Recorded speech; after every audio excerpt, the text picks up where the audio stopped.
ABC Radio Sydney, or listen anytime on the ABC Listen app. You're listening to Afternoons with Dom Knight on ABC Radio. Coming to you across New South Wales, my great pleasure to be with you today and next week before Josh Sepp steps back into the chair.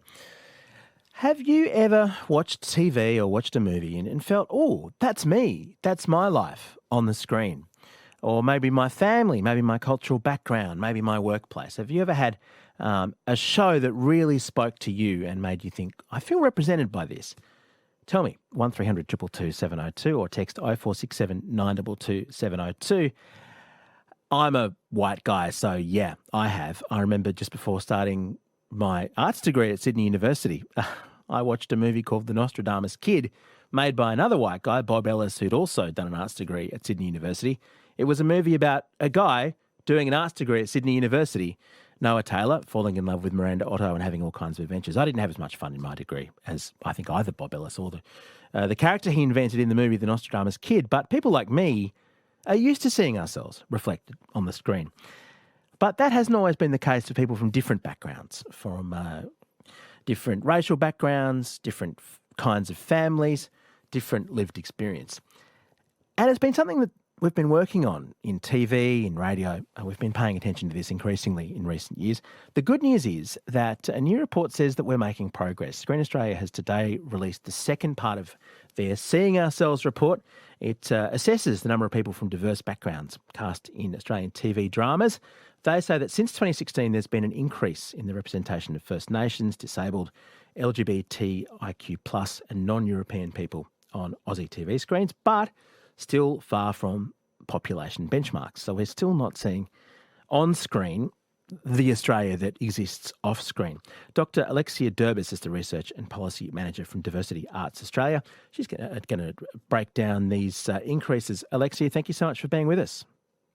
Hi, Dom. Thanks so much, and thanks for that story you told. I love it. How are you doing?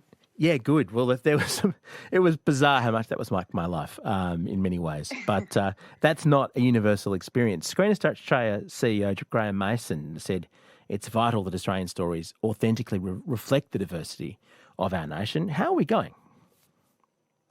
So the great news is that since this 2016 report where Screen Australia tracked representation on Australian TV dramas, we have increased, as you said, in terms of how we're representing historically excluded communities such as First Nations, people with disability, LGBTQI+, and culturally diverse populations. But there is still quite a ways to go, and we can see this in the numbers that they've presented. So, for example, in terms of non-European, which is non-white migrants, we can see that from 2016 there was 6.9% representation, and in the recent study there's 16% in terms of main characters on our TVs.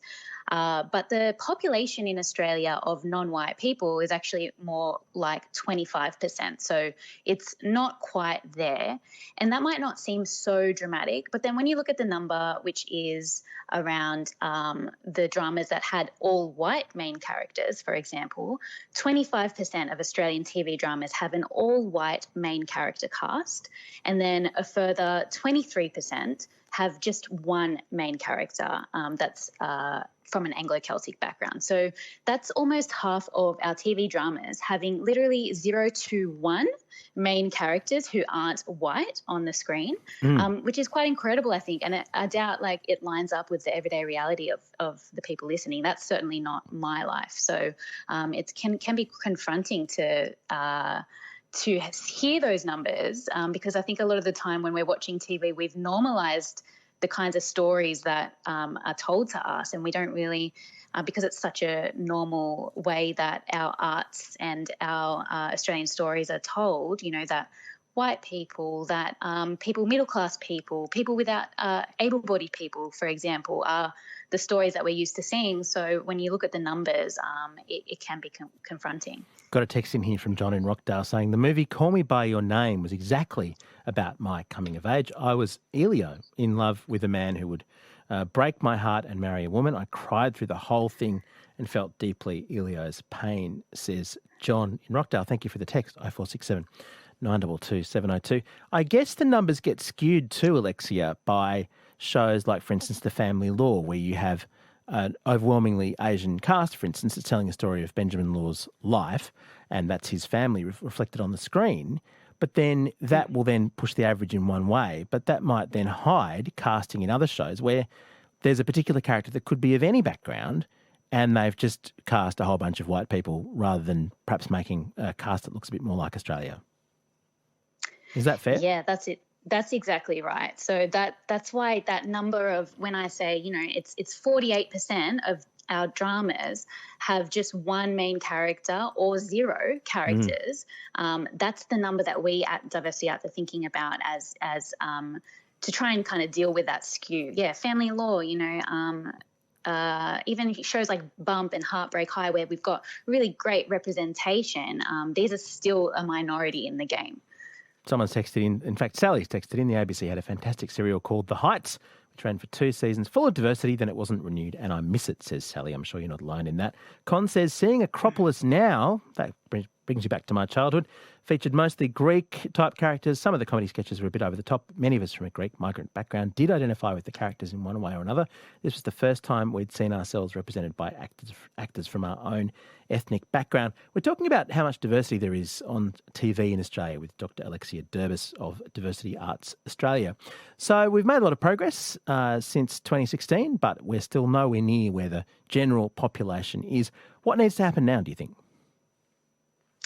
Yeah, thanks. So I think these stories you're hearing from listeners are really important, because if you can't be it, you can't see it. And so representation, we need to, make more of a ways and make more intentional progress in that sense. But this is going to require like a really systemic ecological approach, because by the time you get onto the screen, there's a lot of processes that happen before that. So what needs to happen next? We need to think about increasing diversity in leadership in key creative roles in the industry, from boards to executives, the people who are making decisions about what stories deserve to be told and funded. So we want to have,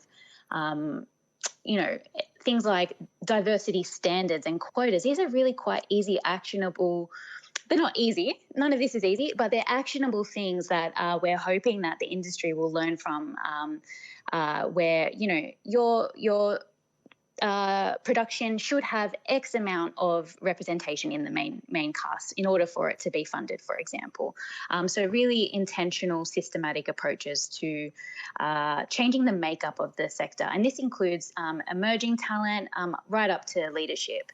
I heard a story last week about an Indian-Australian actor. They've become very successful in Bollywood but can't get work here because their talent is not recognised here. So people are moving overseas. We're losing talent. So we need to kind of shake up the sector in a really systematic way. And I guess colourblind casting feeds into this as well, where there's a role that could be played by someone from any background that might not be actually being done on the ground. And I guess if we take stories from every background, we're going to get better things being made. If every single group within Australia is able to pitch stories and see themselves on the screen, we're going to have a higher quality. It makes sense. The more things go into the mix, the better the mix is in this